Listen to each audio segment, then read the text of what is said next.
Greetings once again.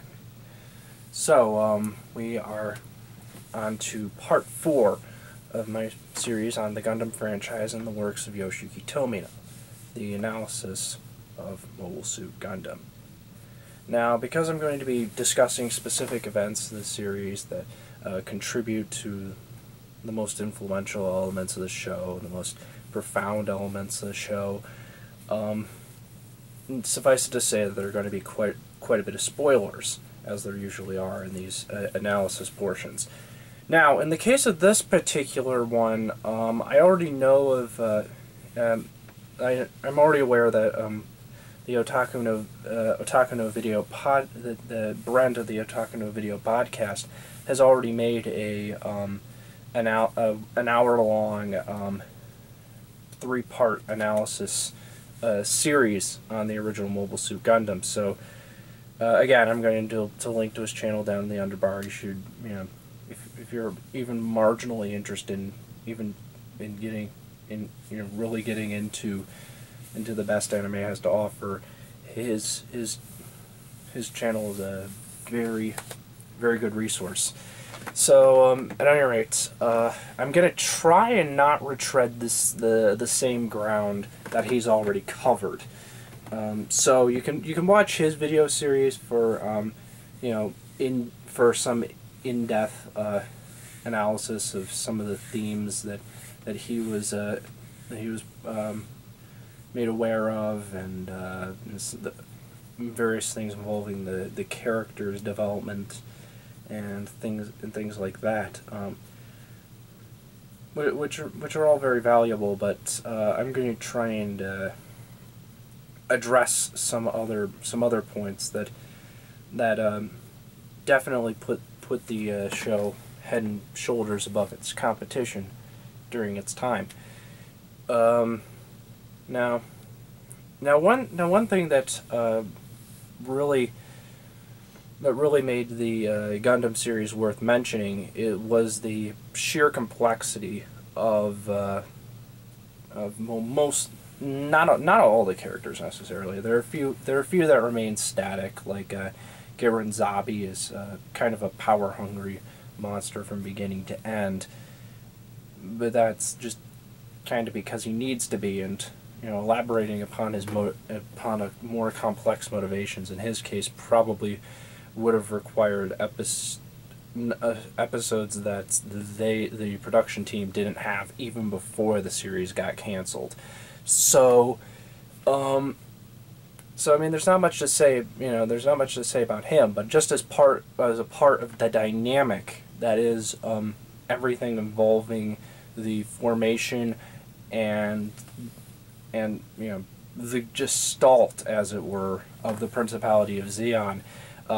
He is but a cog in the whole makeup of what exactly establishes Zeon. For all intents and purposes, before this time, characterization of villains and their henchmen was about as simple as they could get.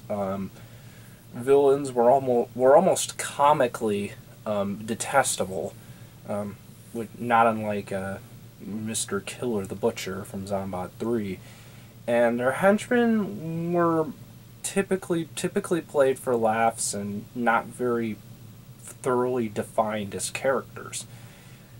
Now, Mobile Suit Gundam kind of bucked this trend, notably by having a number of episodes, not just a few, mind you, but number of episodes that show that many of the Zeon soldiers in fact do have redeeming qualities, because at the end of the day, they are just people fighting for their country. Many of the soldiers are just people fighting for their country. They don't care much about what the Zabi family wants. For all intents and purposes, many of them could be fighting for Zeon. Many of them could be fighting for Zeon some Daikun, or many of them could also have been drafted as well. we know just enough about many of the people in Zeon, and many of the people in Zeon's military, to know that many of them are, at the end of the day, are just humans, you know, like which most shows of its time, again, didn't tend to go through the trouble of making a parent, which almost makes one feel a little bit more ambivalent about the fact that that Amuro and the crew of the White Base need to dispatch so many of these pilots over the course of the series. You know, sure, there are a fair share of people in Zeon that have almost no moral compass.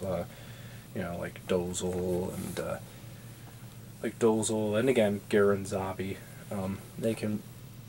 It can be said that they, you know, before the series is over and, well, Dozel dies, he nearly wipes out an entire Federation fleet without so much as batting an eye. And Garen, well, even his father Degwin compared him to Hitler, you know. You have to be a really ruthless person to have your parents tell you that. I mean, but you know, I think that the show really thoroughly defined was more thoroughly defined Zeon also by making it apparent that the people in that you know, came up with the idea of making Side 3 and some other colonies separate from the Earth Federation. The ideas weren't tyrannical, you know, which is kind of in line with you know, history. In fact, I mean, you can try and find multiple parallels to multiple events in the course of the own world's history. Like, you know, the French Revolution was based on could be said to be based on rather sound ideals as well, and it just became just a clusterfuck of executions and just, you know, extremism, and that's more or less what happened to Zeon. Zeon Daikun, of course, who was the man who initially thought to make Side 3 the Republic of Zeon through peaceful negotiation, was you know, if Artesia is to be believed, he was a man of peace. He certainly didn't want a war to break out by any means, because, well, he knew that that there are probably some people that would try and, you know, because war's just not a good thing, you know. There are plenty of people that would exploit the mobile suits that they were developing, and, you know, when the Zabi family came to power, they did, you know, and the destruction, for all intents and purposes, he had the foresight to recognize that this would be worse than pretty much any war that humanity had faced before. And, surprise of surprises, half the human population dies. You know, it's worse than the Black Plague. You know, so Zeon Daikun had the insight to note that going to war would, for all intents and purposes, be just a terrible thing to do. And while the show doesn't really go terribly far in depth as to the Earth Federation's ideology, and suffice it to say, it is further explored in many of the series to follow, you know, such as War in the Pocket, Stardust Memories, Zeta Gundam. It starts to elaborate upon the Earth Federation a little bit more, but for all intents and purposes, they are, you know, the good guys, as it were. But I say that because the show even takes care to show that the Federation's not completely perfect either. Yeah. Are they really oppressing the colonies? Who knows? You know, but we can kind of admire the Federation for one thing, is that they are trying. Is that for all intents and purposes, there are people in power within the Federation that are good people, like Matilda and General Revel. You know, they're very admirable people. Though suffice it to say that quite a few good people die as well, and such as well, Matilda, Ryu, Sliger, maybe. I mean, to a lesser degree. You know, he's not a bad guy, but he's not. You know, he's kind of bold, I'd say. And that some sacrifices are more heroic than others, but for all intents and purposes, it really hammers home the one of the series' fundamental messages that war's terrible. War's terrible. It does, it kind of influences people to do things that they would have never done under any other circumstances. And this is also reinforced by Amuro's actions during the early episodes. In fact, I mean, for all intents and purposes, all of the white-based crew that are just civilians that were pretty much assembled into this very amateur crew that basically learned to function as a cohesive unit over the course of the series. Bright and Mirai were the only two officers on that ship, and even they were relatively low ranking, and Bright had no combat experience at all, which again it factors into his character development arc in the series. But Amuro undergoes a character arc that is very unlike most other protagonists in the far more simplistic mecha shows that came before it, because Amuro has quite a bit of psychological complexity to him. For one thing, in the early episodes, it's rather evident to pretty much anybody who has a not exactly a comprehensive knowledge, but a kind of surface knowledge of psychology, that Amuro becomes afflicted with PTSD. Within those first few episodes. For instance, I don't remember. I haven't watched. I've only watched the television series and the film trilogy once each. So I'm not gonna cite specific episode numbers or anything like that. But there are scenes in which Amuro says that whenever he closes his eyes, all he can see is the battles, and And I'm pretty sure that the scene in episode 12, and I do remember that number rather well, in which Amuro visits his mother, the scene in which the Zeon soldiers came into the refugee camp to search for a Federation soldier that might have landed there in a core fighter.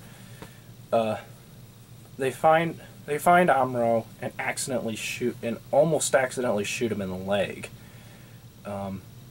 Struggling against Amuro's mother, who tries to keep his identity concealed. And after that happens, Amuro's immediate reaction is to just start firing blindly at them. Now of course, as relatively unconventional as the protagonists of Zombat 3, for instance, was Capet, he never did anything like that over the course of the series, for one. I mean, because even when push comes to shove, mecha protagonists kind of were made to were kind of written to serve as role models for children before. But now here we had this character that changes so that evidently is changed so drastically by relatively the same material that appear by something relative to the same material that was in children's shows before it. Except again, it's in a far more complex setting with a lot of moral ambiguity and gray morality and just all that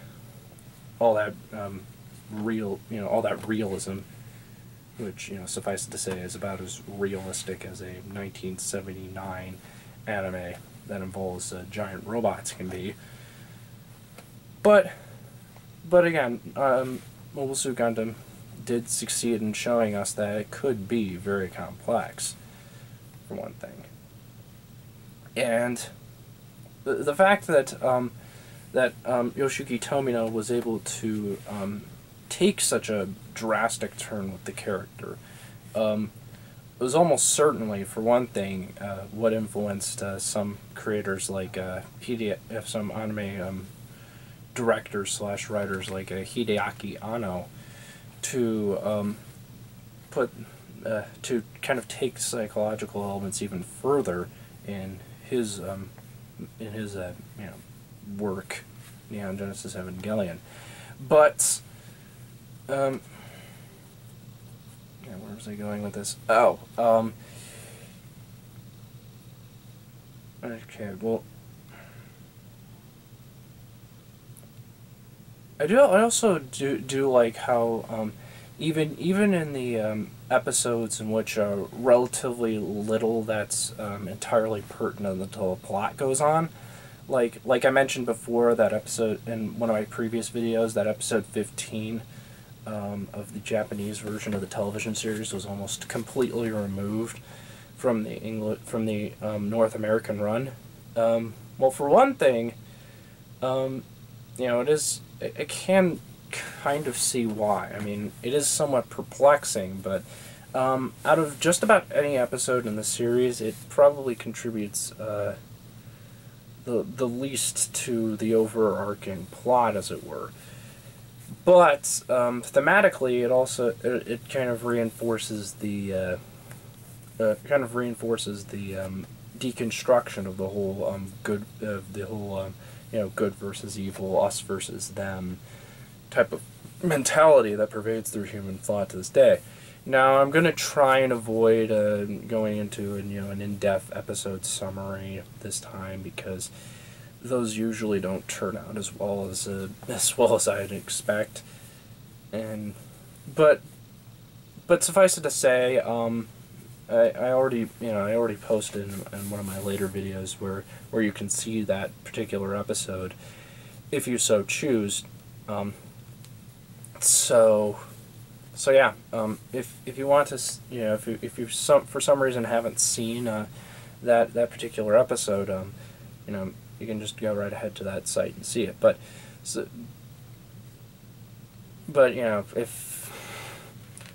if you haven't, this is going to contain spoilers for it. But suffice it to say, there isn't like some major plot twist toward the end or anything.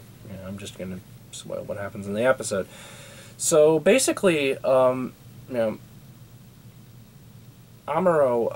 in this episode, Amuro has to, encounter, here's the white base receives a distress signal from an island near where Amuro is training with the mid-air conversion, which, by the way, is something that they actually removed from the films.